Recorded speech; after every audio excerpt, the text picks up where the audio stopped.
Se rieron de mí, todos y cada uno de ellos. Mi padre, mi madre, mi hermana, hasta los vecinos en la callejuela. Pensaban que era tierno, o peor, patético. Un hombre de 28 años coleccionando estampillas. Pedacitos de papel, solía llamarlas mi padre, Diego. Ya tienes 28, Alejandro. Quizá es hora de coleccionar algo que de verdad importe. Él se reía. Inclinaba su vaso de ron, se encogía de hombros y negaba con la cabeza como si yo fuera un niño perdido que se negaba a crecer.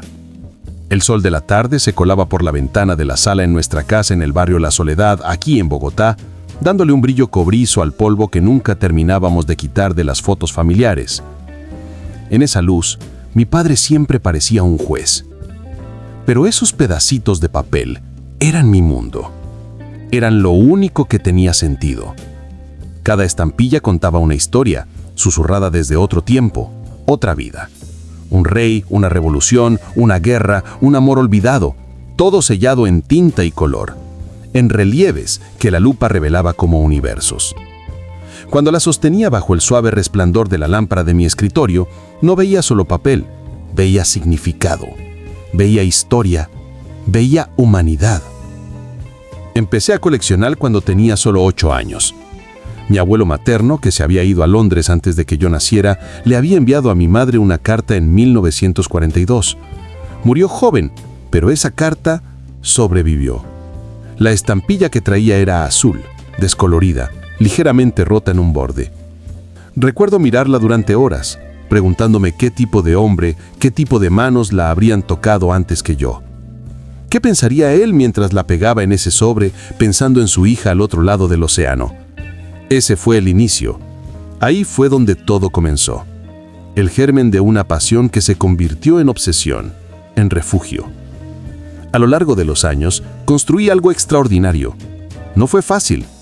Tuve 2 trabajos, le dije no a incontables salidas a bailar con mis amigos en Chapinero, a las cervezas en la Candelaria. Ahorré cada peso. Mientras la gente gastaba en viajes, fiestas, ropa nueva, yo invertía. Audacias, hallazgos raros, intercambios internacionales. Japón, Francia, Argentina, Australia. Tenía amigos en el mundo entero que compartían mi enfermedad. Mi pequeño estudio se convirtió en un museo de historia silenciosa, un búnker. 5 álbumes de tapas negras, sobrios. Cada página sellada con cuidado. Cada estampilla catalogada con su historia y su valor. No solo monetario, sino el otro, el que importaba. Y la ironía, la dulce, amarga ironía, es que la misma gente que antes se burlaba de mí comenzó a preguntar: «Oye, ¿y cuánto vale eso ahora, Alejandro? ¿Un buen dinero?». Mi hermana Sofía fue la primera en mostrar interés. Ella levantaba uno de los álbumes, hojeaba las páginas, fingiendo admiración, pero yo podía sentir sus ojos midiendo el valor, nunca la belleza.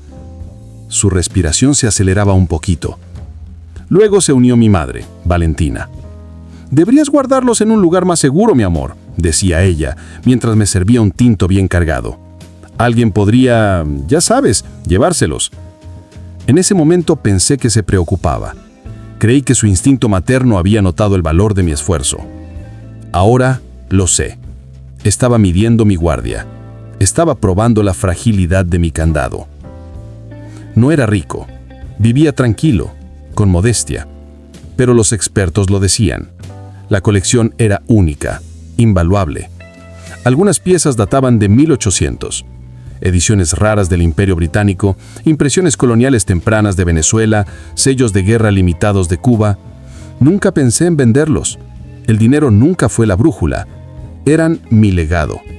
Mi prueba de que algo bueno podía surgir de la dedicación, de la paciencia, del amor. Y entonces llegó la primera grieta. El primer indicio de que el mundo exterior, el mundo del deseo fácil, había puesto sus ojos en mi refugio. Mi hermana Sofía comenzó a publicar fotos en redes, ropa nueva, restaurantes carísimos que ella no podía pagar con su sueldo de asistente, fines de semana de spa en Girardot. Sabía que su trabajo no daba para eso. Cuando le pregunté, solo sonrió. «Solo se vive una vez, Alex. Aprovecha». Me reí para no pelear, para no preguntar de más, pero en algún lugar dentro de mí, Algo se sintió frío, algo sonó desafinado. Luego mi viaje, un viaje de negocios muy corto a Medellín. 3 días, solo 3 días lejos de casa. Recuerdo la mañana en que me fui. Cerré mi estudio con llave, como siempre. Dejé la llave en el pequeño cuenco de porcelana junto a la puerta principal y le pedí a mi madre que regara mis orquídeas mientras yo no estaba. Ella sonrió dulcemente, me abrazó con fuerza y dijo: «Claro que sí, mi vida, no te preocupes por nada». No sabía que esa era una despedida, una traición envuelta en papel celofán. Cuando regresé, lo primero que noté fue un silencio. No el silencio habitual, ese que reconforta al volver al hogar, sino un silencio hueco, pesado, como el que deja un sismo. El aire se sentía extraño, el ambiente despojado.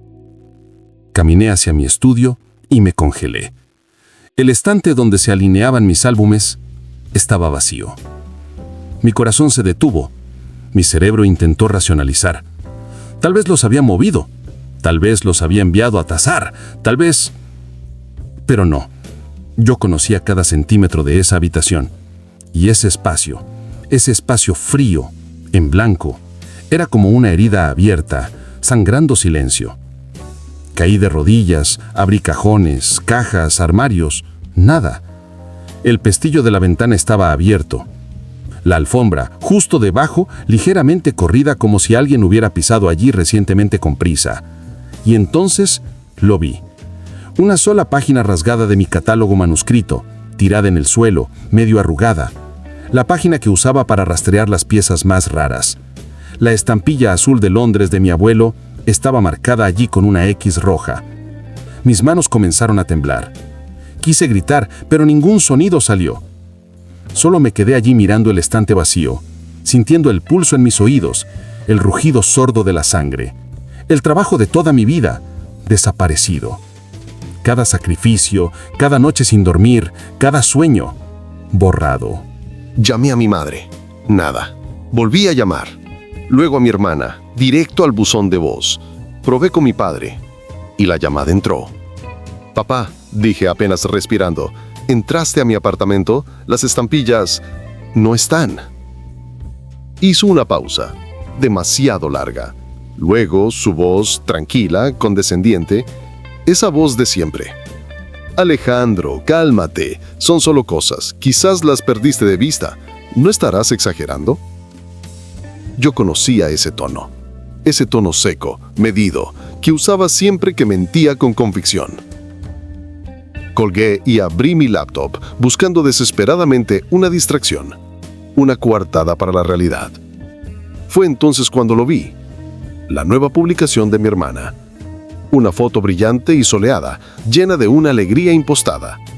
Sofía de pie en una playa, sosteniendo un cóctel y detrás de ella, un letrero luminoso.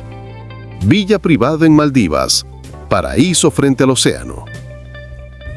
La leyenda decía: «Finalmente tomándome un tiempo para mí, los sueños sí se hacen realidad». Mi corazón se enfrió, se convirtió en piedra. Mis ojos se dirigieron a los comentarios. El nombre de mamá, con corazones y alabanzas. El de papá: «Te lo mereces, hijita, a disfrutar». Estaban todos ahí, todos sonriendo, todos fingiendo. Y en ese mismo instante entendí: ellos la vendieron. Mi familia vendió mi colección para pagar unas vacaciones de lujo. La misma gente que se rió de mí, que me llamó infantil, cambió el trabajo de mi vida por una semana de cócteles y atardeceres. Sentí que algo dentro de mí se rompía, no rabia, aún no, sino algo más frío, algo más afilado. El tipo de silencio que precede a una tormenta. Porque en lo profundo, un pensamiento ya se estaba formando. Si pensaron que podían robarme y salir sonriendo, es que no me conocían en absoluto. De hecho, me subestimaron.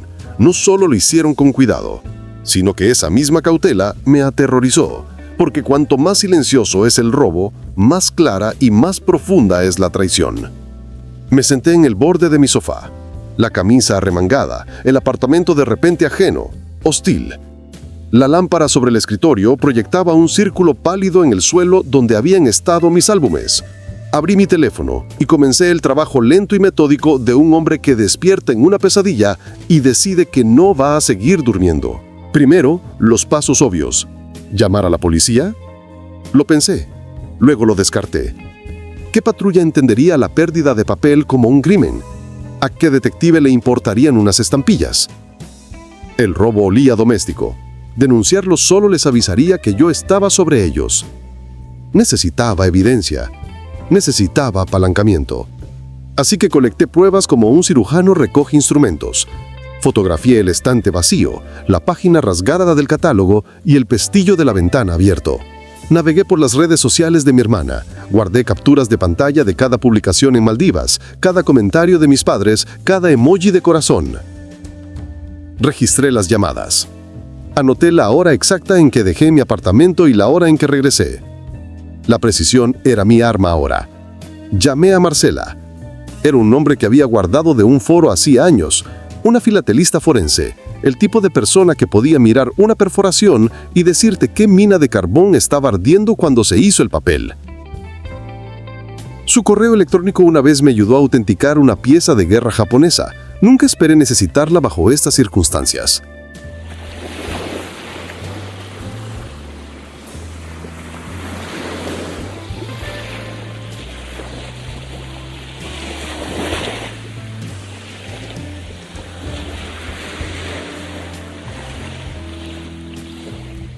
Ella contestó al tercer timbrazo. «¿Alejandro? ¿Eres tú?» Su voz era práctica, como un bisturí. «Suenas raro». «Me robaron mi colección», dije. Las palabras planas, pequeñas y de alguna manera enormes. «Creo que mi familia la vendió. Por unas vacaciones. Por Maldivas». Hubo una pausa. Marcela exhaló despacio. «Eso cambia las cosas. Ven al laboratorio. No toques nada más en el apartamento. Trae cualquier prueba que tengas». Conduje el largo camino hasta su oficina, la ciudad doblándose a mi paso como una tira de película de vidas normales de otras personas. Cuando llegué, Marcela me recibió con un portapapeles y el ceño fruncido. Llevaba botas de trabajo y una chaqueta manchada de pegamento e historia. Su laboratorio olía a aceite de limón y a papel antiguo. «¿Estás seguro?», preguntó mientras nos sentábamos frente a frente, sus ojos escaneando mi rostro como un oficial de policía. «¿Te das cuenta a qué te enfrentas cuando dices familia, verdad?» «Lo sé», dije, «y no me importa. Ayúdame a encontrarlas». Ella asintió. «Primero, la procedencia. Solo nosotros podemos confirmar lo que poseías y lo que se vendió. Segundo, el rastro. Si la colección se movió a través de dealers o casas de subastas, habrá un rastro de papel, un recibo». Su bolígrafo golpeó la mesa. «Tercero, lo legal. Necesitarás asesoría que entienda el fraude en coleccionables. Conozco a alguien». Marcela trabajó metódicamente. Catalogamos mis piezas perdidas de memoria, la azul de Londres de 1942, el error colonial invertido de 1897 y el diminuto sobreimpreso verde de una república sudamericana que solo los coleccionistas conocían por el apodo, el susurro. Ella escuchó mis historias sobre cada estampilla, y mientras hablaba, anotaba notas que traducían el sentimiento en evidencia. «¿De verdad lo venderían?», preguntó ella. «Lo hicieron», dije. «He visto las fotos. Están bronceándose en una playa privada de Maldivas. Los recibos de las tarjetas de crédito mostrarán las compras. Las transferencias bancarias, si usaron una tarjeta o cuenta, mostrarán el movimiento». Los ojos de Marcela se estrecharon. Las personas que necesitan blanquear un valor rara vez toman el camino obvio, pero también cometen errores. Una llamada a un dealer, una tasación apresurada, una firma equivocada. Te sorprenderá lo descuidada que puede ser la codicia cuando se hace en privado. Comenzamos a seguir pistas. Marcela llamó a una casa de subastas en el estado vecino. No las famosas, sino las subastas especializadas más pequeñas que manejaban lotes filatélicos. Yo llamé a la compañía de la tarjeta de crédito bajo el pretexto de una consulta por fraude. Si las compras se habían realizado con las tarjetas de mis padres, podría parecer un patrón. Me comuniqué con viejos socios comerciales a través de mensajes cifrados preguntando si habían visto mi colección anunciada bajo otro nombre. Y entonces, la primera ruptura. Un dealer en el medio oeste de Estados Unidos, al que Marcela contactó, respondió con un mensaje corto y conciso. «Manejamos una venta privada el mes pasado. Un comprador local, de apellido Parker, ofreció una suma global.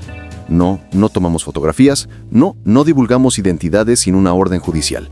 Si tiene documentos que prueben la propiedad, podemos iniciar una retracción. Parker, el apellido de mi padre. Por un segundo, el mundo se dobló. Me senté en el auto afuera de la oficina de Marcela y respiré hasta que la ciudad se enderezó.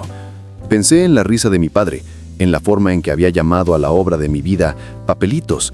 Pensé en la forma cautelosa en que mi madre había tomado mi llave del cuenco, en la forma en que mi hermana me había abrazado esa mañana como si nuestros roles en la familia no se hubieran transformado ese día en algo monstruoso. El rostro de Marcela se mantuvo inmutable cuando se lo conté.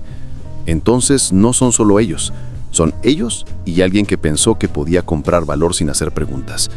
Pues hagamos que las pregunten. Compilamos los documentos que Marcela sugirió, atasaciones certificadas que tenía de años anteriores, fotografías que había tomado para el seguro, la página rasgada del catálogo y mi registro de compras.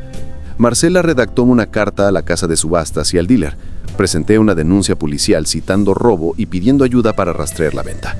El oficial que tomó mi declaración, el oficial Ramos, fue paciente y sorprendentemente atento. No se rió.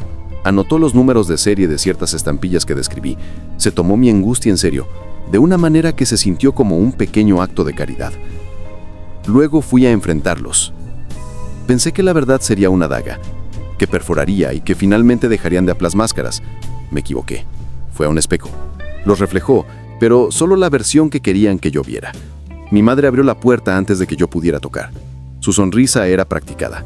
«Alejandro, estás de vuelta antes de tiempo». «Estuviste en mi apartamento», dije, entrando. «¿Dónde están los álbumes?» «Ah, te refieres a tus álbumes de estampillas. Nosotros los movimos a la caja de seguridad en el banco. Por seguridad. Tu padre pensó...» Mi padre apareció en el umbral como una tormenta lenta. Ahora estás haciendo acusaciones. Hicimos lo que pensamos que era mejor. Por la familia. ¿Por la familia?, repetí. Ustedes las vendieron. Ambos se miraron, un intercambio practicado, como actores compartiendo una señal. ¿Vendido? La voz de mi madre se quebró en la palabra. Alejandro, debes estar equivocado. Nunca haríamos. Sofía publicó una foto, dije, en su cuenta, Maldivas. Todos ustedes comentaron. Mi hermana entró entonces, con el pelo húmedo, bronceada, gafas de sol en la cabeza, como si la confesión fuera un accesorio. Me miró con esa misma sonrisa de suficiencia que había visto en la foto. ¿Lo viste? ¡Qué bien por mí!, ¿verdad? ¿Cómo pudieron?, dije. ¿Siquiera saben lo que vendieron? «Vendimos lo que teníamos derecho a vender», dijo mi padre seco. «No estabas por aquí. Usamos activos familiares para apoyar las necesidades familiares. Se llama sacrificio». «No tenían derecho», dije. «Mi nombre está en la propiedad. Los lomos de los álbumes tienen mi letra. Los pagos salieron de mi historial de cuentas, no del suyo». «Siempre haces un drama por todo», dijo Sofía, encogiéndose de hombros. «Es papel, ni siquiera los usabas. Pagamos por algo que sí le importa a tu hermana». Mientras hablaban, la rabia se encendió, imposible y brillante. Pero debajo, más fría que la llamarada, estaba el cálculo. Me habían dado la actuación de su culpa, la indiferencia practicada, la superioridad moral disfrazada de preocupación. Esperaban que yo me derrumbara. En cambio, me fui. Afuera, el aire me golpeó la cara con fuerza. Me senté en mi carro y abrí mi laptop. El dealer le había respondido a la carta de Marcela, conciso, pero con admisiones ocultas en el lenguaje legal. La propiedad fue adquirida de buena fe, decía. Toda la documentación parece estar en orden. Sin embargo, previa presentación de prueba de propiedad única, cumpliremos con los recursos legales. Prueba. Ese era el punto de apoyo. Llamé al banco donde mi madre dijo que la caja fuerte guardaba los álbumes. No tenían registro de nada a mi nombre. Llamé a todas las casas de Austacia locales en un radio de 100 kilómetros, ningún listado. Pero entonces, un pitido, un correo electrónico. Un viejo coleccionista en Argentina había detectado una de mis estampillas, solo un pequeño sobreimpresto verde, listado en un mercado internacional bajo un nombre de usuario que utilizaba una dirección vinculada al socio comercial de mi padre. Un nombre que nunca pensé que estaría en este desastre. Me quedé mirando la pantalla hasta que mi visión se nubló. Mi mente comenzó a unir los hilos, el dealer en el Medio Oeste, el comprador local, Parker, la dirección del socio, las fotos de Maldivas. Esto no era un simple acto de indulgencia familiar, Era una operación silenciosa. Habían usado su red, su capital social, un dealer que no haría preguntas o que sería persuadido de mirar hacia otro lado. Marcela golpeó su bolígrafo contra sus dientes.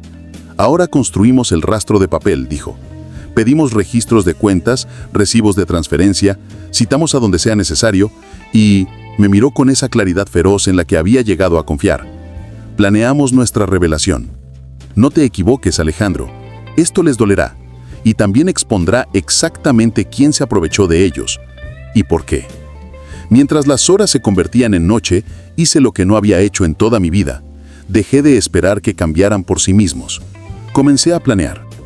Llamé a una abogada que Marcela conocía, una mujer que se llamaba Harper, que se especializaba en derecho de arte y coleccionables, y ella aceptó, por teléfono, tomar el caso si podíamos mostrar causa probable de que una venta ocurrió basada en una representación falsa. Dormí como un hombre con un plano en el bolsillo, tenso, alerta, ensamblando evidencia en sueños. A la mañana siguiente, un pequeño sobre se deslizó por debajo de la puerta de mi apartamento, sin dirección de remitente. Dentro, una fotografía brillante de mi hermana parada frente a un yate privado, riendo, una leyenda garabateada con letra de otra persona. Todo gracias a Parker y compañía. Debajo de la foto, una sola línea. No esperábamos que miraras tan de cerca. Mis manos se cerraron alrededor del papel hasta que los bordes me mordieron la palma. Alguien quería que supiera que me estaban vigilando, o advertirme, o burlarse. De cualquier manera, el juego había cambiado. Había rastreado un nombre. Tenía un dealer que se vería obligado a abrir registros bajo presión legal. Tenía una abogada, tenía a Marcela, y tenía el conocimiento de que las personas que me robaron creían que podían hacerlo sin consecuencias. Estaban equivocados, pero la pregunta permanecía. Y era fría.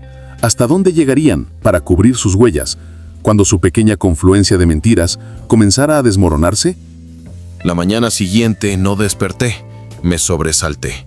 No hubo sueños, ni paz. Solo ese pulso agudo detrás de los ojos que te grita, aún no has terminado. La nota de anoche estaba sobre mi escritorio, arrugada, manchada. No esperábamos que miraras tan de cerca. Seguí mirándola, pasando el pulgar por el borde del papel como si pudiera borrarle la verdad. Alguien había estado dentro de nuevo, dentro de mi refugio, después de que cambié las cerraduras, antes de instalar las cámaras de seguridad. Quienquiera que dejó esa nota, quería que yo lo supiera. Querían que me sintiera vulnerable. Llamé a Marcela. Ella contestó al segundo tono. Su voz era un alambre tenso. Alejandro, suenas como si no hubieras dormido en una semana. No lo he hecho, dije. Mi voz era un murmullo áspero. Estuvieron aquí de nuevo. Ella no habló por unos segundos. Luego, en voz baja, con un tono más oscuro de lo que me había permitido escuchar antes. Entonces, estás más cerca de lo que crees. Ese día, revisé cada recibo, cada mensaje, cada recuerdo. No eran solo los documentos que Marcela me había pedido, eran las pequeñas cosas. La forma en que mi hermana Sofía me preguntó hace 2 meses dónde guardaba los libros viejos. El comentario distraído de mi padre sobre un socio de inversión que estaba cerrando un trato grande. El cambio en el gusto de mi madre por las joyas de oro sobre la plata, tan repentino.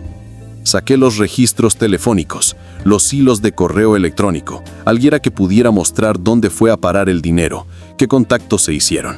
Si el dealer en el Medio Oriente usó una cuenta, esa cuenta tenía que estar en algún sitio. 2 días después, Marcela me devolvió la llamada. Su voz era grave, urgente, un susurro cargado de electricidad. Alejandro, creo que encontré algo, pero tienes que sentarte.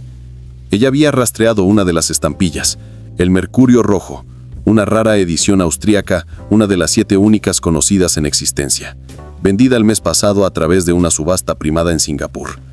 Precio estimado, $280,000. El nombre del comprador, Oceana Holdings Ltd., una agencia de viajes y lujo, registrada en Maldivas. Y el vendedor, catalogado como un fideicomiso, EL Family Assets. Mi corazón se desplomó. EL, Sofía y Lucas, mi hermana y su esposo, el yerno perfecto. Sentí que la habitación se inclinaba. Todo se quedó en silencio, excepto por mi corazón latiendo como un martillo en mi cráneo. No solo se habían llevado unos cuantos álbumes, Los habían blanqueado, vendido las estampillas bajo un fideicomiso falso, usando los fondos para pagar sus vacaciones soñadas, y ahora estaban tratando de borrar el rastro de la traición. Esa noche, conduje hasta la casa de mis padres, sin avisar. Solo los faros cortando la lluvia, los neumáticos salpicando el camino agrietado. Cuando mi padre abrió la puerta, parecía más viejo, más pequeño, como si la culpa lo hubiera tallado hasta reducirlo de tamaño. «Alejandro», dijo suavemente. Su voz carecía de su habitual autoridad. «No debiste venir aquí. ¿Dónde están?» No respondió, simplemente se hizo a un lado. Adentro, mi madre Valentina estaba sentada a la mesa del comedor, las manos cruzadas, los ojos enrojecidos. «Sofía no está aquí», dijo, su voz apenas un hilo. «¿Entonces dónde?» Silencio. Luego ella susurró, la mirada clavada en la madera de la mesa. «No entiendes. No se suponía que llegara tan lejos». Golpeé la mesa con la palma abierta. El sonido fue un estruendo en la casa silenciosa. No se suponía que llegara tan lejos. Vendieron mi vida. ¿Para qué? ¿Un bronceado y champaña? Las lágrimas se acumularon en sus ojos, pero ella no lo negó. Estaban desesperados, Alejandro. Las deudas, los problemas, Pero escúchame. No me preguntaron porque sabían que diría que no. No querían ayuda. Querían mi silencio. Querían que me quedara al margen, como siempre. Esa noche terminó con portazos y un vaso estrellado en el suelo por accidente cuando salí. Y mientras me alejaba, la lluvia golpeando el parabrisas, me di cuenta. Esto ya no se trataba de dinero. Se trataba de la traición y de la facilidad con la que la habían ejecutado. Aún así, algo me carcomía. La nota, la ventana abierta, la forma en que mi padre dijo, «No debiste venir aquí». Sonaba menos a culpa y más a una advertencia. 3 días después, Marcela llamó de nuevo. Su tono era diferente, tenso, nervioso. «Alejandro, ¿estás solo?» «Sí, ¿por qué?» «Necesitas salir de la casa, ahora». «¿De qué estás hablando?» Rastreé otra venta, el Mauricio Azul. No fue a través de la misma cuenta. Fue transferido a nombre de tu nombre. Me congelé. ¿Qué? Alguien está usando tu identidad, Alejandro. Te están tendiendo una trampa. Agarré mi laptop, abrí mi banco. Transacciones que nunca había visto. Transferencias al extranjero, compras de lujo, seguro de viaje bajo mi nombre. Alguien estaba haciendo que pareciera que yo mismo había vendido mi colección. Y luego había intentado ocultarla, blanqueando el dinero. La línea se quedó en silencio. «¿Alejandro? Estoy aquí. Entonces escúchame», susurró ella. «Si han llegado tan lejos, no solo están tratando de quedarse con el dinero, están tratando de borrarte». Y fue entonces cuando lo escuché, débilmente, a través del receptor, un sonido como una puerta chirriando. Detrás de ella. «¿Marcela?» Estática. Luego, la llamada se cortó. Volví a marcar, sin respuesta. 1 vez, 2 veces, nada.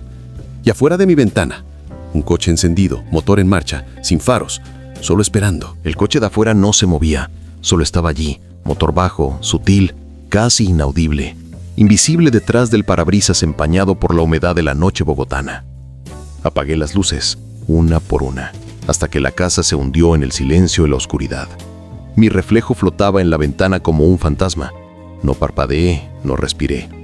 Luego, el motor se detuvo. Ese silencio, ese tipo de silencio, zumba, se arrastra bajo tu piel. Empiezas a escuchar tu pulso en los dientes. Esperé otro minuto, tal vez 2. Luego me hice hacia atrás. Agarré mi mochilla, mi pasaporte, la pequeña caja ignífuga con mis documentos y el cargador del celular. No llamé a la policía. ¿Quién me creería ahora? Tenían mi nombre en transferencias falsificadas, cuentas falsas, firmas. Yo ya no era la víctima, era el sospechoso. Así que hice lo que cualquier hombre racional no haría. Corrí. Salí por la parte de atrás, por encima de la cerca, a través de la hierba mojada, hacia el callejón. La lluvia había cesado, pero el pavimento aún brillaba como vidrio negro. Media cuadra más allá, miré hacia atrás. La puerta del coche se abrió. Una figura alta salió. No esperé a ver el rostro. Caminé toda la noche, hasta que las luces del centro de Bogotá se tragaron la oscuridad. La oficina de Marcela estaba allí, o lo que quedaba de ella. Cuando llegué a su edificio, la puerta principal estaba abierta, demasiado abierta. Adentro, el caos. Papeles esparcidos, estantes volcados, pantallas de computadora destrozadas. Y en el suelo, cerca del escritorio, su collar. La pequeña brújula de plata que siempre llevaba. Me arrodillé junto a ella. Metal frío. Unas pocas gotas de sangre. Marcela, susurré. Mi teléfono vibró. Número desconocido. Contesté. Alejandro, dijo una voz de hombre, tranquila, profesional, distante. Aléjate, deja de perseguir fantasmas. ¿Quién eres? Ya has perdido más de lo que crees. Luego, clic. Por un momento, me quedé allí sosteniendo el teléfono como si fuera una granada activa. Conocía esa voz. La había escuchado antes.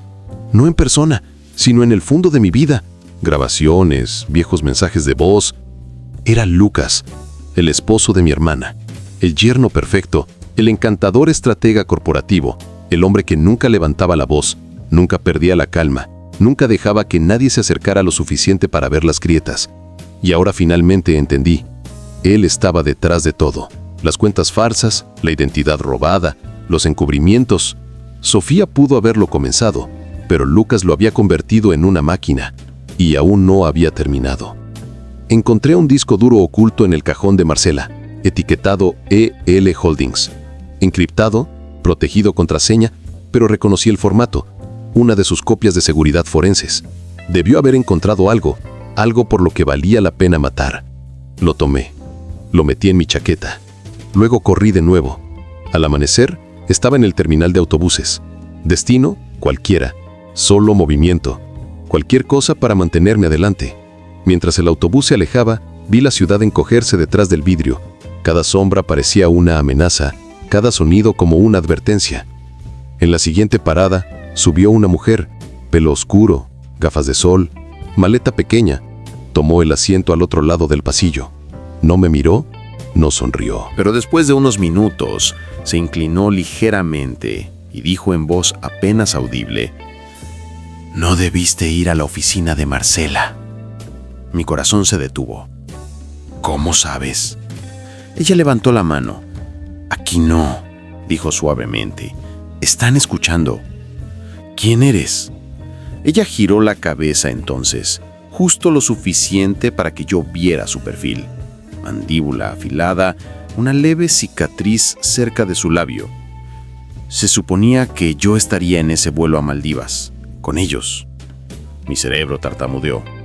¿Qué? Sofía y Lucas me invitaron. Dijeron que era una celebración familiar, pero en el último momento me dijeron que el plan cambió. Dijeron que ya no me necesitaban. Su tono se oscureció. 2 semanas después, mi hermano desapareció. Él era uno de los coleccionistas que intentó rastrear tus estampillas. El autobús pasó por un bache. Su maleta se deslizó ligeramente hacia adelante. Vi la esquina de una foto adentro. Lucas, Sofía y otros 2 hombres de pie en un yate. Detrás de ellos, cajas. Mis cajas. Me quedé mirando. ¿Dónde conseguiste esa foto? Ella me miró a los ojos. Digamos que no eres el único que perdió algo por culpa de ellos. Me llamo Sara y quiero ayudar. Pasamos la siguiente hora susurrando, juntando líneas de tiempo, nombres, cuentas.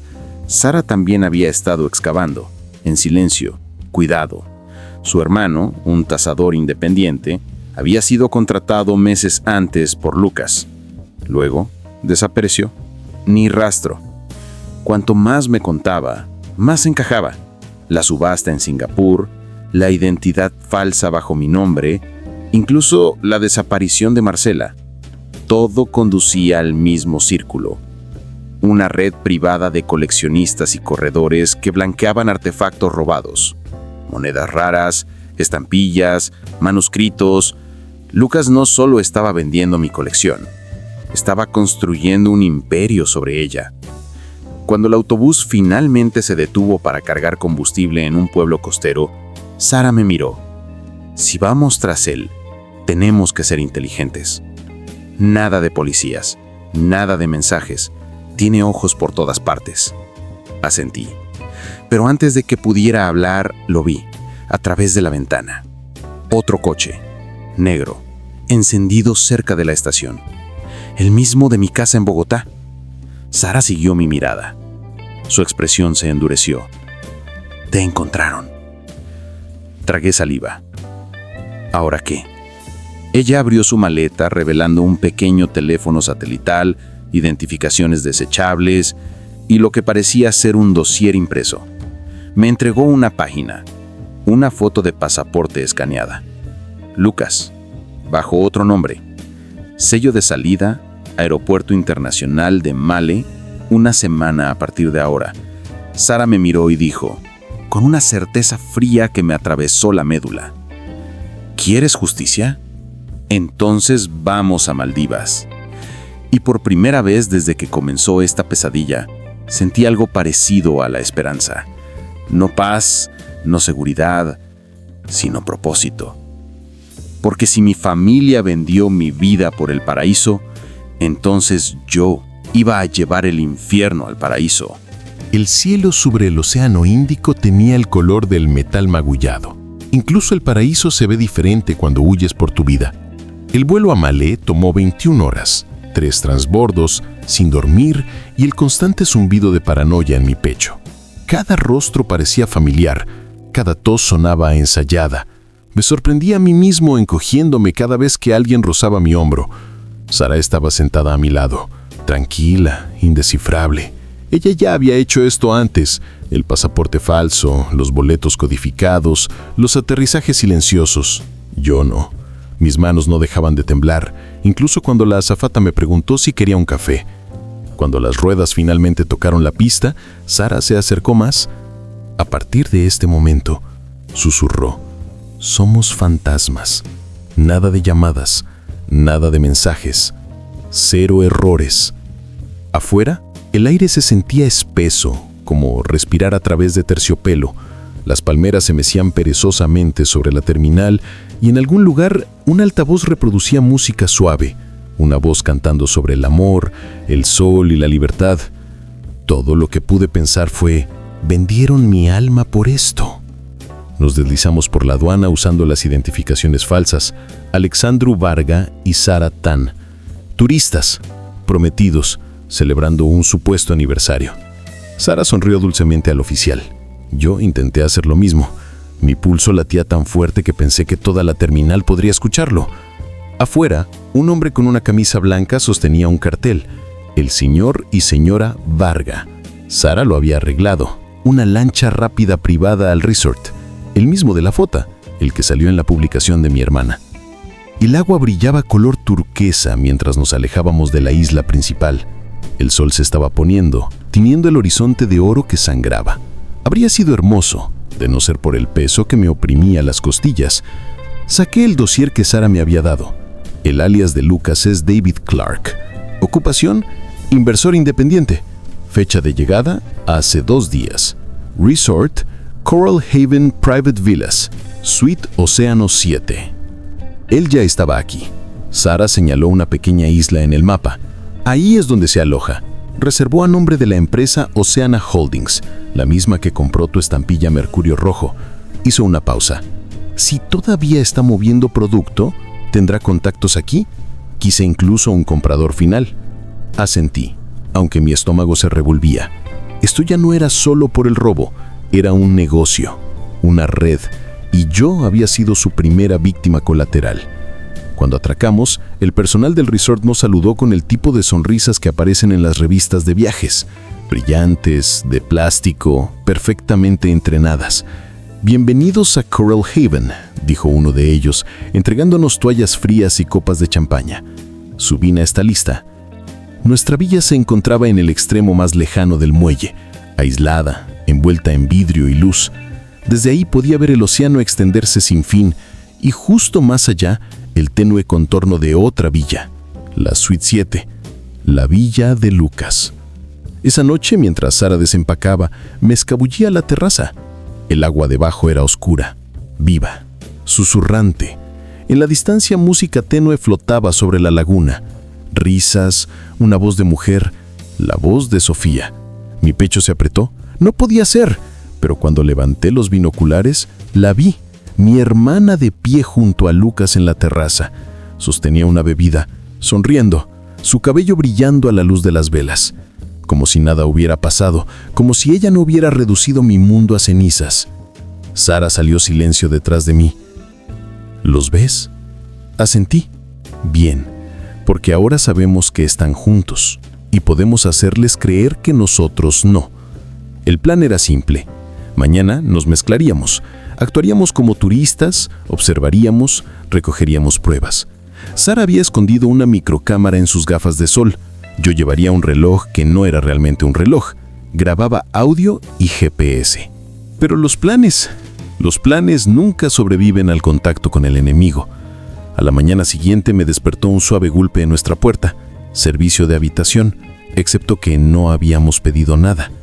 Sara frunció el ceño, pero abrió ligeramente. Un joven estaba ahí, bandeja en mano, sonriendo demasiado. Una nota doblada yacía al lado del frutero. La expresión de Sara cambió en el instante en que la vio. Era la misma escritura de antes, la misma tinta, las mismas letras curvas. Deja de perseguir fantasmas. Sara cerró la puerta de golpe y la aseguró. Sentí mi pulso dispararse. Saben que estamos aquí. Lo supieron en el momento en que aterrizamos, dijo ella. Su voz era plana, controlada, pero eso significa que estamos cerca de la verdad. Abrió su laptop, un clon sin conexión, y comenzó a desencriptar la unidad que habíamos encontrado en la oficina de Marcela. Líneas de código parpadearon en la pantalla. Luego apareció una lista de archivos, transferencias, recibos, envíos, fechas, nombres. Y una línea se destacó, la fecha de mañana. Destino, Autoridad Portuaria de Malé. Código de envío, EL Holdings, transferencia privada. Descripción de la carga, artefactos antiguos. Van a mover algo mañana, susurró Sara. Algo grande. Me desplacé hasta el final del documento y me congelé. Había una imagen escaneada adjunta, una estampilla, bordes azules, esquina rota. La estampilla de Londres de 1942 de mi abuelo. Mi garganta se cerró. La están vendiendo, dije en voz baja. Mi primera estampilla. Sara me miró. Entonces mañana, dijo, terminamos con esto. Pero cuando apagó la laptop, las luces de la villa parpadearon 1, 2 veces y luego se apagaron por completo. La oscuridad se tragó la habitación.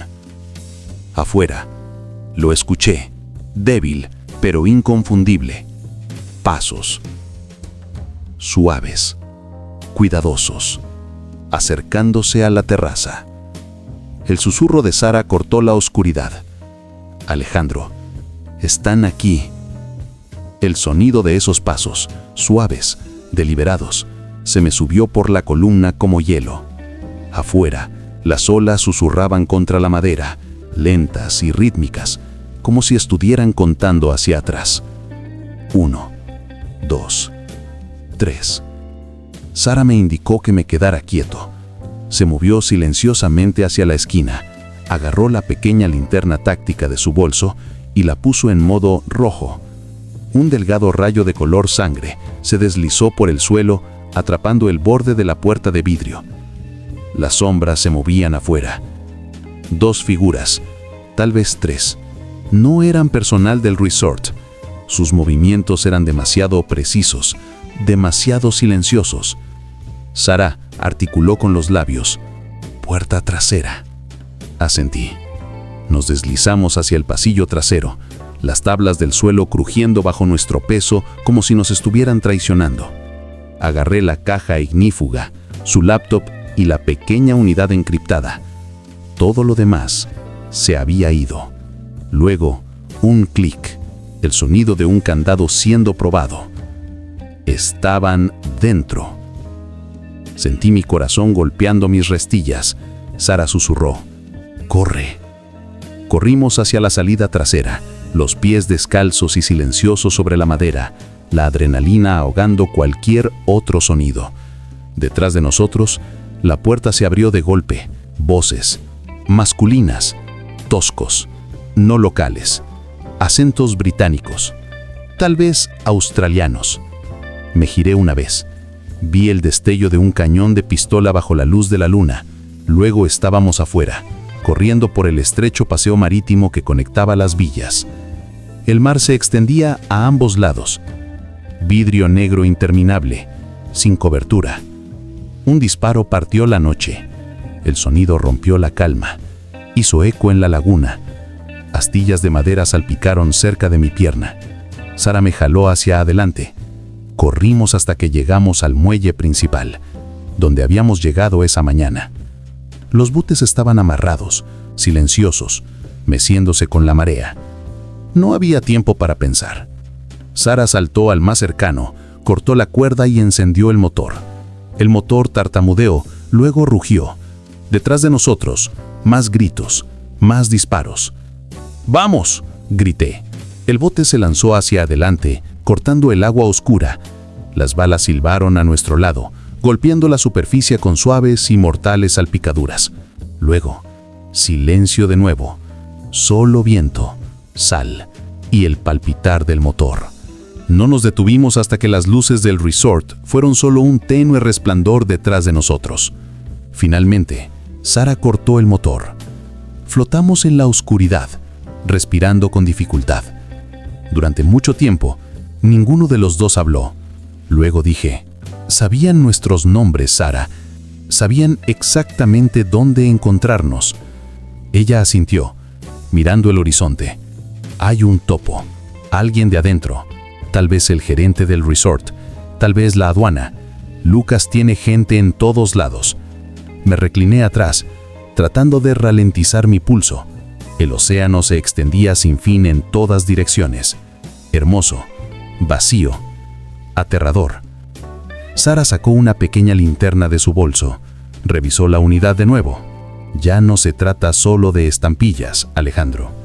Mira. Me entregó su tablet, sin conexión, con la batería casi agotada. En la pantalla había fotos de cajas, etiquetas marcadas como Colección Privada Oceana Holdings. Dentro de ellas, monedas de oro, manuscritos, joyas, incluso pinturas. Docenas de envíos, todos con certificados falsos, todos conectados a las cuentas offshore de Lucas. Él no era solo un ladrón, estaba dirigiendo una red global de contrabando. Y de alguna manera, Marcela lo había descubierto. Por eso desapareció. Apreté los puños. No me iré de esta isla hasta que pague.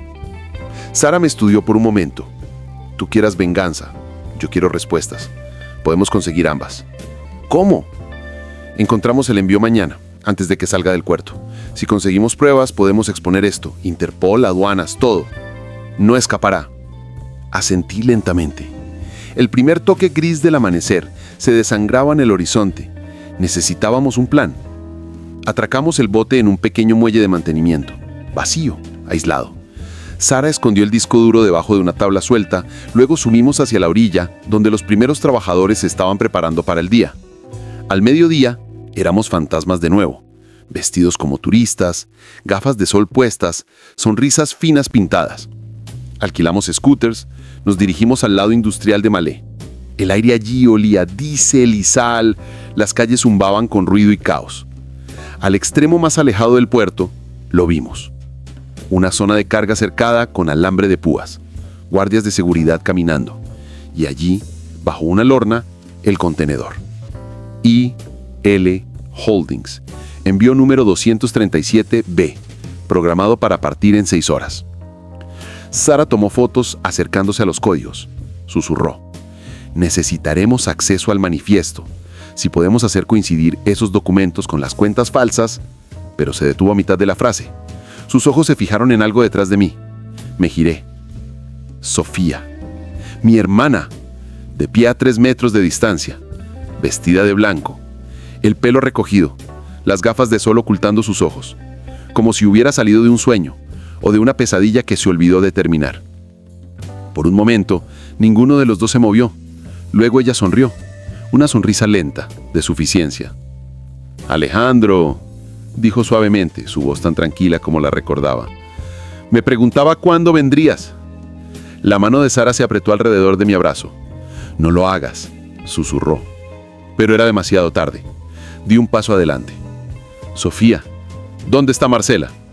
Su sonrisa no desapareció. Desaparecida, como deberías haberlo estado tú.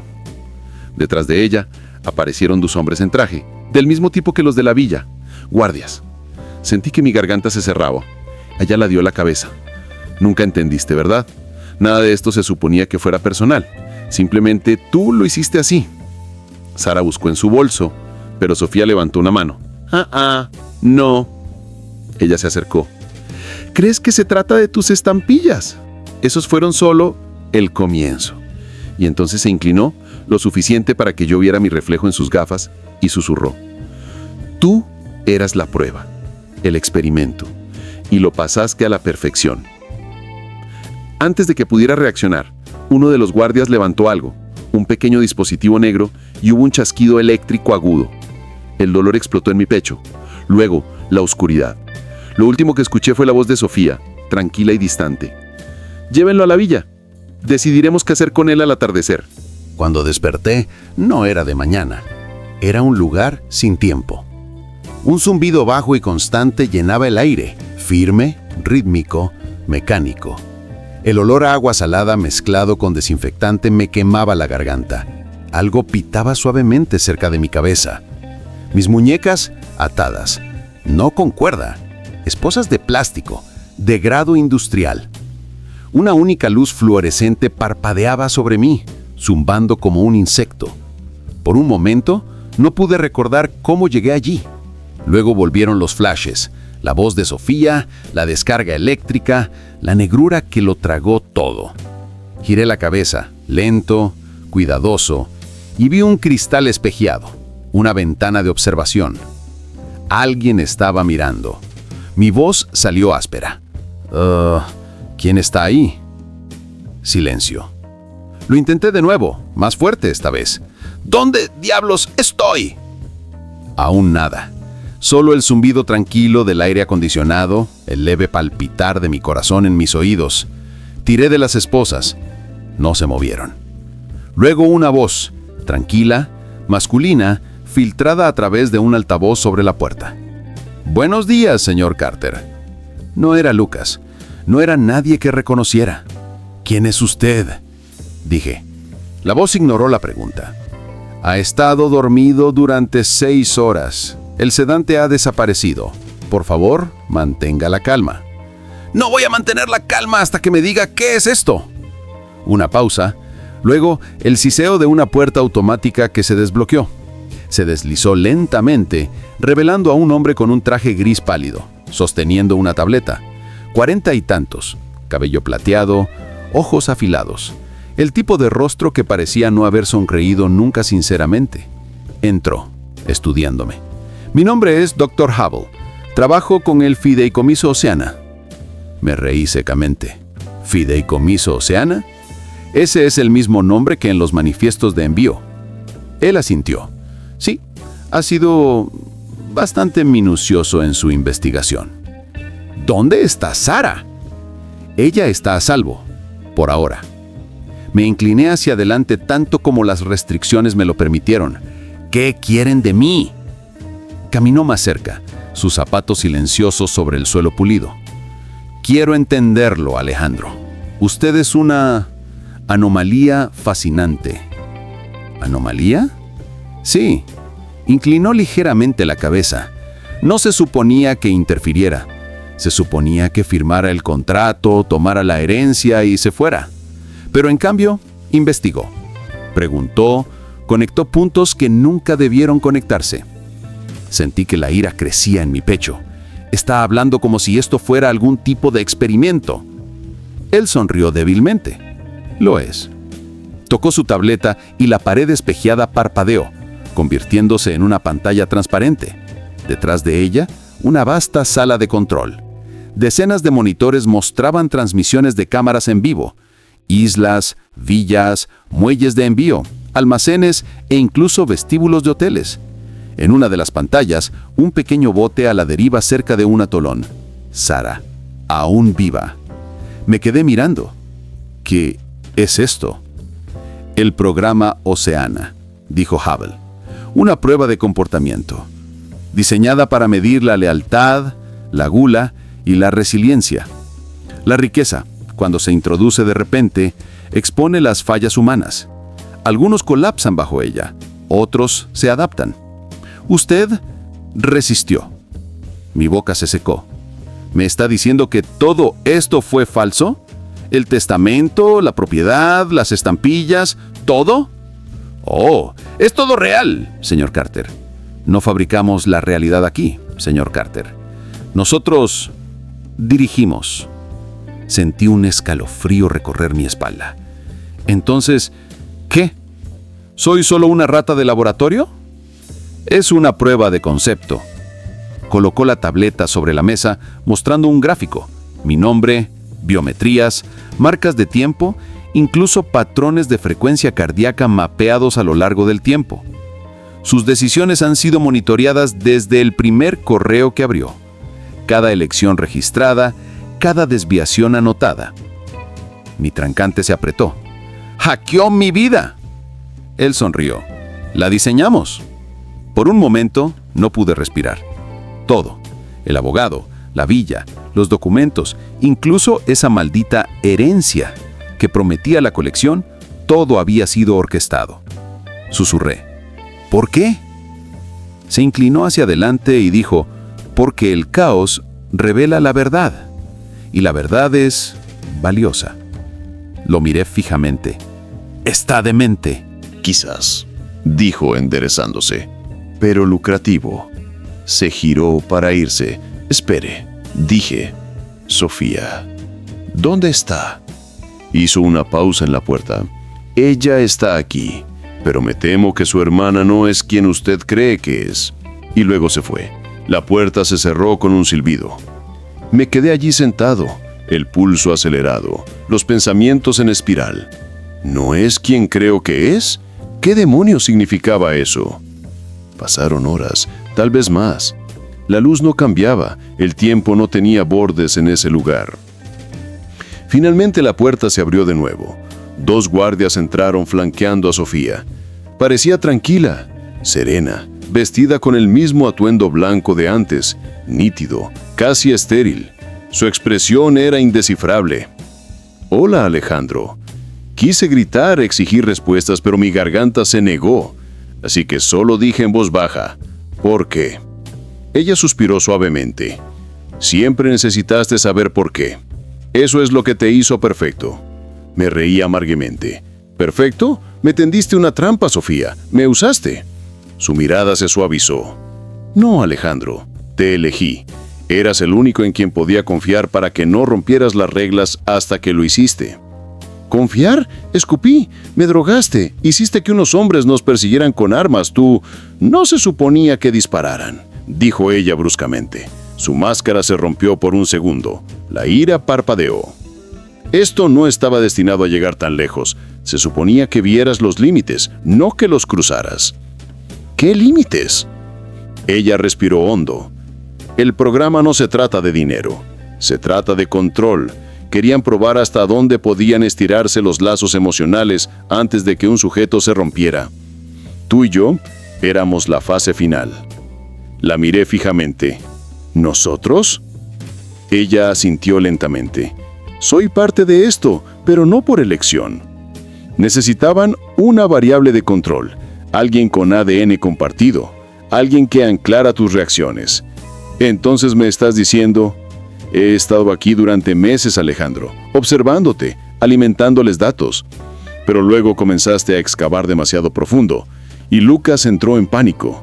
Fue entonces cuando me trajeron. ¿Lucas? Dije. ¿Él sigue vivo? Sus ojos se oscurecieron. Él dirige una de las redes. Haber le reporta, pero ni siquiera él sabe quién está arriba. Me quedé mirando, la incredulidad mezclada con la furia. ¿Y ahora qué? ¿Sigues mirando? ¿Dejas que nos usen hasta que nos rompamos? Ella se acercó, bajando su voz. No, ahora lo terminamos. Antes de que pudiera responder, deslizó algo pequeño y metálico en mi mano, frío, afilado. Una microllave. Medianoche, susurró. Conducto de ventilación, pared norte.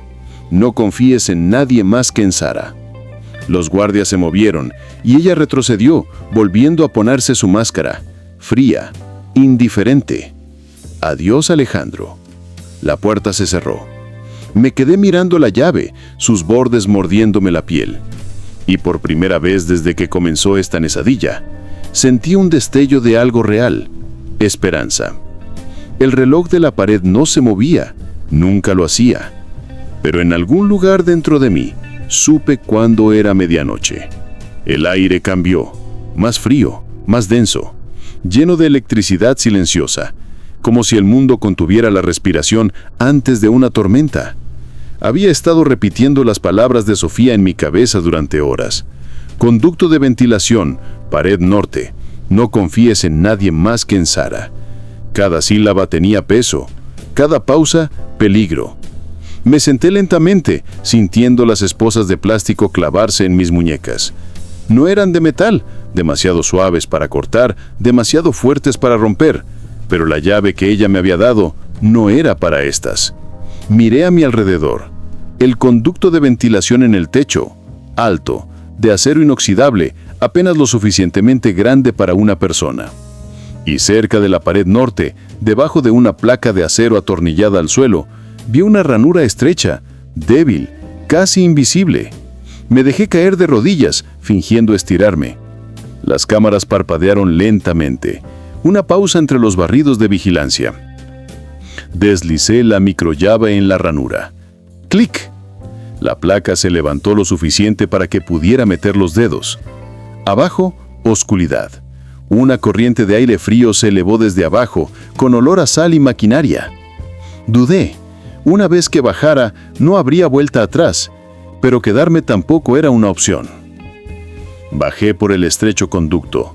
El metal estaba resbaladizo, el aire húmedo. Cada movimiento hacía eco, amplificado en el túnel hueco.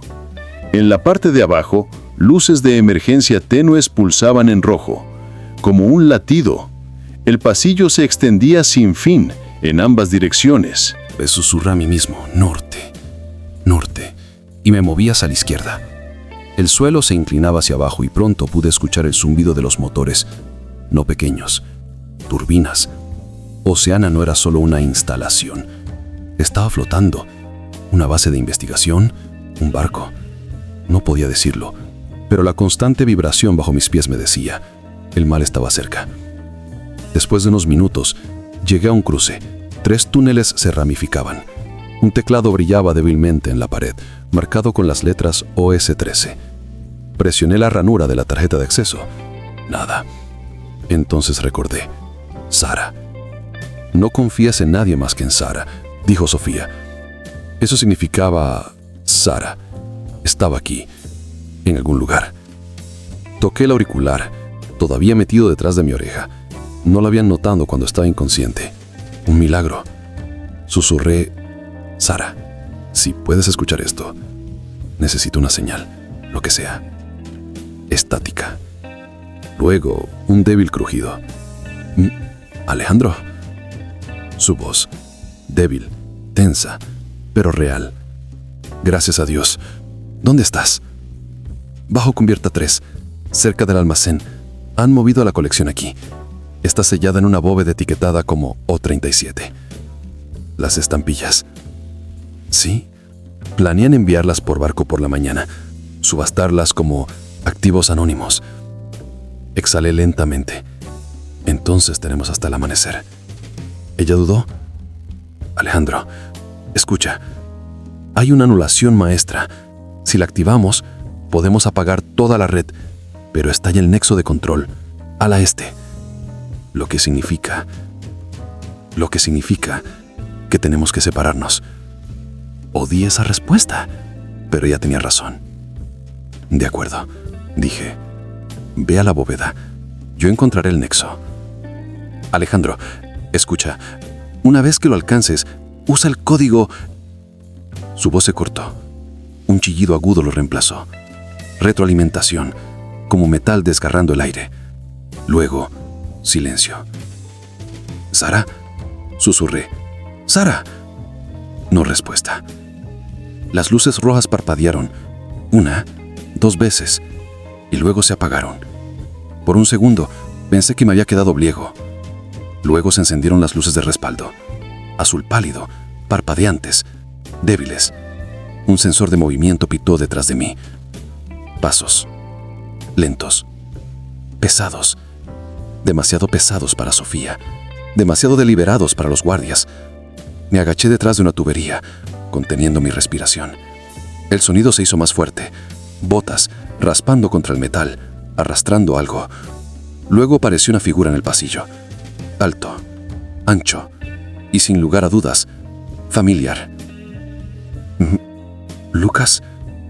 Se giró, los ojos reflejando la luz fría, pero no era el Lucas que yo recordaba. Su rostro estaba marcado por cicatrices. Su ojo izquierdo era una tenue lente roja. Sus movimientos demasiado precisos, demasiado mecánicos. Sonrió débilmente. No debiste llegar tan lejos, Alejandro. Salí lentamente. Me dijeron que estabas muerto. Él rió, bajo, metálico. La muerte solo... reasignación de activos. ¿Qué te hicieron? Levantó una mano. Un tenue brillo azul pulsaba bajo la piel de su muñeca. Circuitos, incrustados. Me reconstruyeron. Me hicieron eficiente.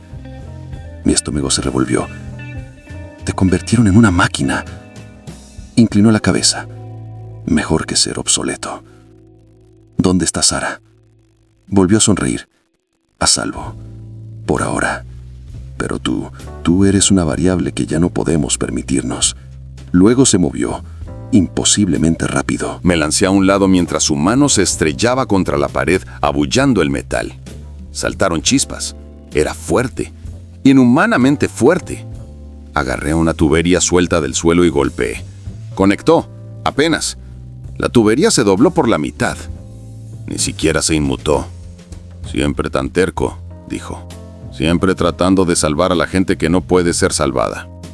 Volvió a abalanzarse. Me agaché, rodé y pateé el panel de control del conducto de ventilación. Salió vapor cegándolo por un segundo. Corrí. El pasillo se retorcía como un laberinto. Las alarmas comenzaban a gritar por encima. En algún lugar del caos, una voz, la de Havel, resonó por el intercomunicador. Fuga de contención. Todas las unidades al subnivel 9. Repito, fuga de contención. Giré una esquina, jadeando, mis pulmones ardiendo. Y entonces lo vi. Una pared de vidrio, detrás de la cual brillaban docenas de bóvedas. Hilera tras hilera de contenedores sellados, cada uno etiquetado con un número. Y entre ellos, O37. Sara tenía razón. Pero antes de que pudiera alcanzarlo, una puerta lateral se abrió, y Sara salió tropezando agarrando un pequeño estuche negro contra su pecho. «Alejandro», jadeó. «¿Lo encontraste?» Ella asintió, con los ojos muy abiertos. «Y encontré esto también. Núcleos de datos. Evidencia de todo. El programa Oceana. Si sacamos esto, podemos exponerlos». La agarré de la mano. «Entonces, corramos». Pero en el momento en que nos giramos, las luces del pasillo explotaron en un destello de blanco y del zumo salió Lucas de nuevo, su voz tranquila, mecánica. «No saldrán vivos de este barco». Sara susurró. «Está bloqueando la salida». Miré a mi alrededor, tuberías, cables, tanques de agua, el caos. Pero luego lo vi, una escalera de mantenimiento que conducía hacia arriba. «¡Ve!», grité. «¡Sube!». Ella dudó. «¿Qué hay de ti?». «Ganaré tiempo». Me miró, aterrorizada, desesperada. Luego besó mi mejilla. «No mueras». «Lo intentaré». Ella subió. Me giré para enfrentar a Lucas, el corazón latiendo fuerte, la tubería todavía en la mano. Él sonrió de nuevo lenta, deliberadamente.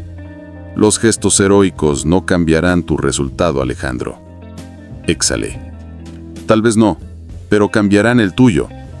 Y con eso, estrellé la tubería contra el conducto de control detrás de mí. La electricidad explotó en un flash azul, cayeron chispas, aullaron las alarmas, y Lucas convulsionó. Sus circuitos se sobrecargaron con energía descontrolada.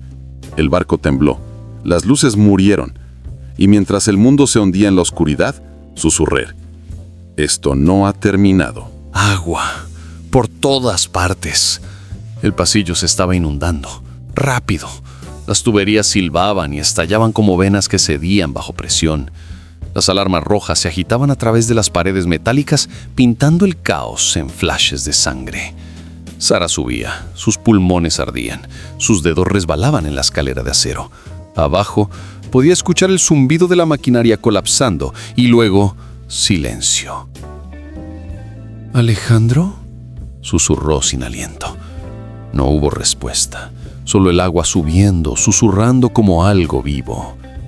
Llegó a la escotilla de arriba y golpeó con el hombro. Una vez, 2 veces. Se dio al tercer golpe, abriéndose una luz de luna cegadora. El aire frío se precipitó, agudo y salado. Jadeó subiendo una cubierta resbaladiza por la lluvia. La superficie. El mar se extendía sin fin, negro e inquieto, roto solo por el tenue contorno de unas pocas luces distantes, drones de patrulla, dando vueltas al perímetro. La instalación Ocean era un barco después de todo. Era una plataforma, anclada profundamente en el lecho marino, mitad sumergida, mitad viva. Sara miró a su alrededor, abrazando el pequeño estuche negro contra el pecho. Dentro, los núcleos de datos, la prueba, y el pequeño álbum de estampillas, sellado cuidadosamente debajo de la evidencia. Tragó saliva, susurrando al mar: «No moriste por nada, Alejandro». Luego una voz crujió en su auricular, distorsionada, débil, pero inconfundible. «Ah, Sara, muévete». Sus ojos se abrieron de golpe. «¿Alejandro? ¿Estás vivo?» Estática. Luego de nuevo, más fuerte, tensa pero real. «Ve al helipuerto ahora». Se dio la vuelta. El extremo más lejano de la plataforma, tal vez a 300 metros de distancia, un helipuerto brillando bajo las luces de emergencia. Pero entre ella y la plataforma se encontraba una docena de drones armados, sus ojos pulsando en rojo. Respiró hondo. «Está bien, una cosa imposible más». Sara corrió. Los drones zumbaron. Las armas se desplegaron con fría precisión. Las balas rasgaron la lluvia. Ella zigzagueó, zambulléndose detrás de una caja, luego rodó y disparó, usando la pistola que le había robado un guardia. 3 drones cayeron, 9 restantes. La lluvia le nubló la visión, un trueno retumbó sobre su cabeza. Disparó de nuevo, golpeando uno en el coro del sensor. Chispas, humo, un grito mecánico. Su pulso martillaba. Llegó al helipuerto justo cuando las turbinas rugieron arriba. Un pequeño helicóptero negro descendía, sin marcar, acabado mate, del tipo que no existía en los registros oficiales. La puerta se abrió, y allí, pálida pero viva, estaba Sofía. «¡Sube!», gritó por encima del viento. Sara se congeló. «¿Sofía? ¿Dónde está Alejandro?». Los ojos de Sofía se dirigieron brevemente a la cubierta de abajo. «Está vivo, apenas. Pero no tenemos tiempo. Toda la plataforma se está hundiendo». Sara dudó. La lluvia empapándole el pelo, el relámpago reflejándose en sus ojos. «¿Cómo sé que puedo confiar en ti?». La expresión de Sofía se endureció. «No puedes. Pero si te quedas aquí, te ahogarás». La plataforma se estremeció violentamente. Una grieta masiva partió la deca de abajo. No lo pensó 2 veces. Saltó. La puerta se cerró de golpe. Adentro, el ruedo se amortiguó, reemplazado por el profundo trum de los rotores. Sofía se dirigió al piloto. «Llévanos al este, base Eco 9». Sara la miró, la furia mezclada con la incredulidad. «¿Base? ¿Todavía trabajas para ellos?». Sofía no respondió de inmediato. En cambio, le entregó a Sara una pequeña máscara de oxígeno. «Póntela. El aire no está limpio aquí arriba». Sara no se movió. «Dime dónde está Alejandro». Sofía finalmente la miró a los ojos. «Todavía está abajo, pero puedo sacarlo si me das los núcleos de datos». Sara agarró el estuche con más fuerza. «Estás mintiendo». El tono de Sofía se suavizó, casi suplicante. «Sara, por favor, cuanto más te aferres a eso, más peligroso se vuelve. Te cazarán no importa a dónde vayas». «Entonces que lo intenten», dijo Sara con frialdad. Sofía suspiró. Esperaba que no dijeras eso. El piloto buscó algo debajo de su asiento. Sara notó el movimiento, demasiado tarde. Un agudo silbido llenó la cabina. Gas. Su cabeza dio vueltas, la visión se nubló. Intentó levantar su arma, pero la voz de Sofía la alcanzó. Distante, resonante. Debiste haber escuchado. Y luego, la negrura. Cuando despertó de nuevo, el aire estaba quieto. El suelo debajo de ella ya no era metal, sino mármol, pulido, frío. Parpadeó, desorientada. El techo sobre ella, blanco, curvo y sin cesturas. Un símbolo marcaba la pared, un círculo intersectado por 3 líneas. No Oceana, algo más. Una voz habló detrás de ella, densa, tranquila, segura. Has causado bastante interrupción, señorita Hale. Se giró. Un hombre estaba parado cerca de una amplia ventana panorámica, con las manos entrelazadas a la espalda, observando el amanecer sobre un océano interminable. No vestía uniforme, solo un traje blanco y pies descalzos. La voz de Sara tembló. ¿Quién es usted? Él sonrió levemente sin girarse. El que lo empezó. ¿Empezó Oceana? Empezó todo. Finalmente se dio vuelta, su rostro iluminado por el amanecer. Más viejo de lo que esperaba, pero con ojos tan agudos que casi brillaban. Llámame Marius, dijo. Fundé los primeros ensayos de comportamiento hace décadas. Oceana fue la fase 4. Fase 4, susurró ella. ¿Cuántas fases hay? Él sonrió. Había 7. Usted y su hermano fueron parte de la 8ª. ¿La 8ª? Asintió. La primera iteración incontrolada. Caos, emoción, traición. Verdadera impredecibilidad. Sara dio un paso atrás. ¿Experimentó con nosotros? No lo negó. Simplemente dijo, el mundo funciona con patrones. Personas como usted y Alejandro los rompen. Eso los hace peligrosos, pero también útiles. Su mandíbula se apretó. Usó a mi familia, destruyó su vida. La revelé, dijo Marius suavemente. La ilusión del amor, la máscara de la lealtad. Debería agradecérmelo. La voz de Sara se quebró de ira. ¿Dónde está Alejandro? Él sonrió con desdén.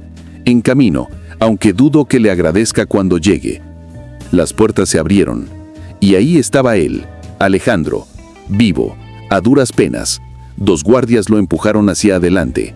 Su rostro estaba magullado, su ropa empapada, pero sus ojos seguían ardiendo con la misma desafianza.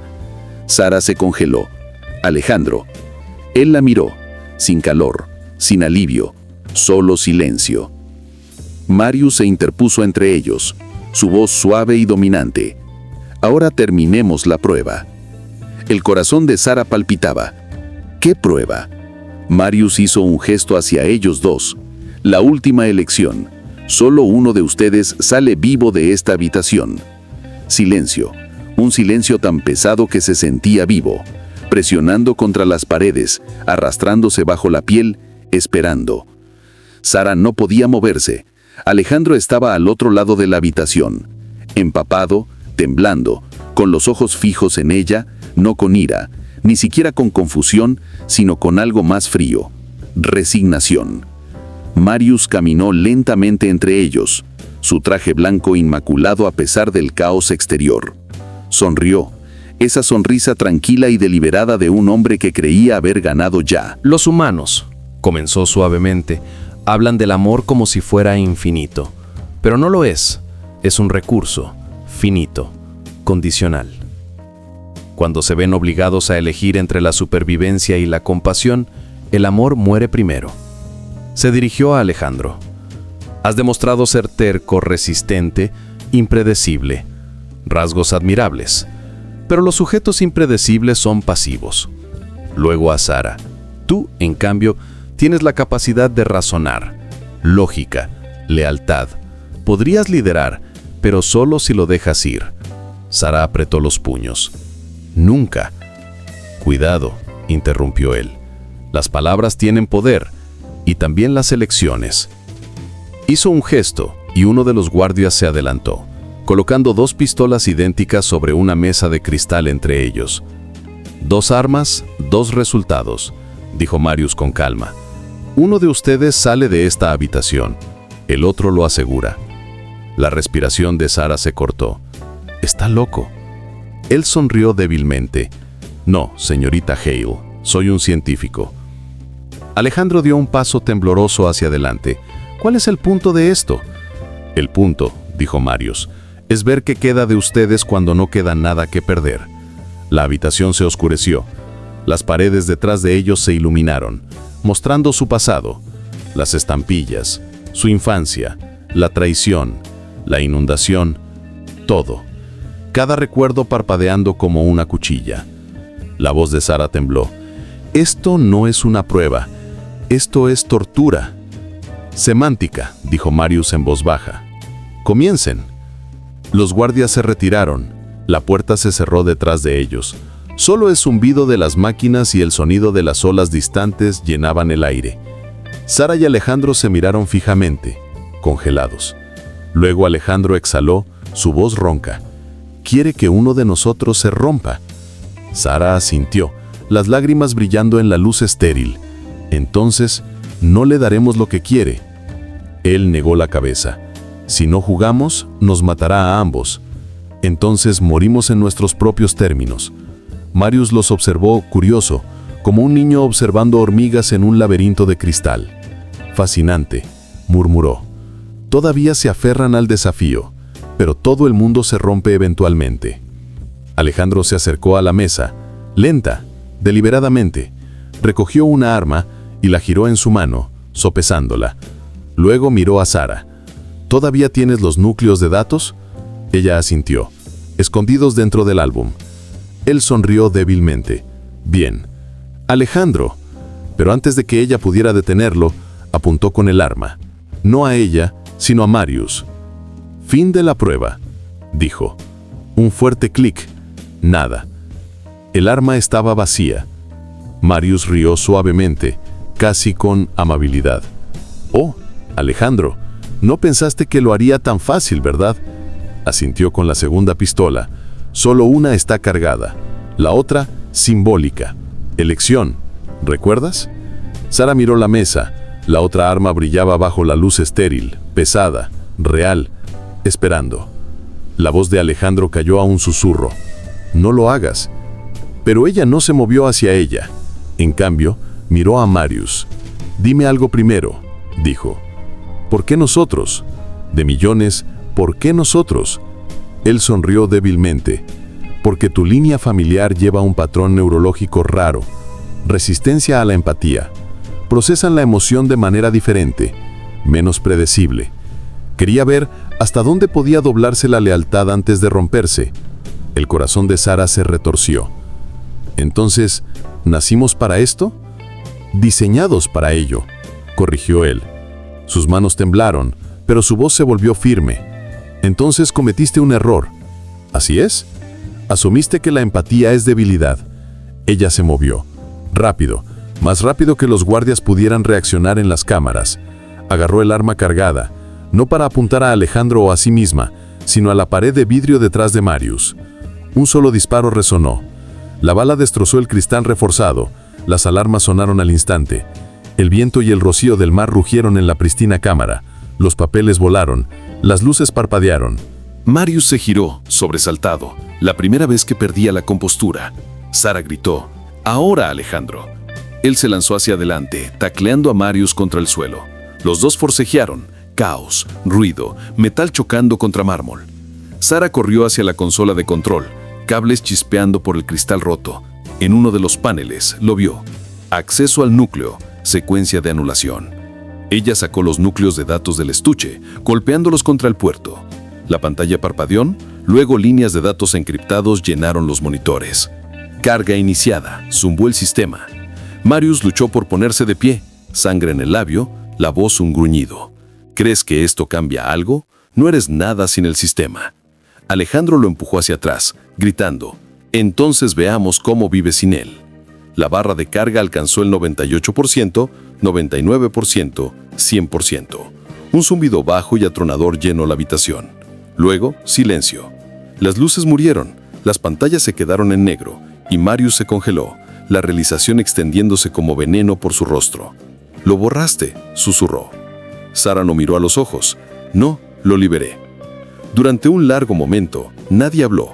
Luego la base comenzó a temblar, vibraciones profundas y resonantes desde abajo.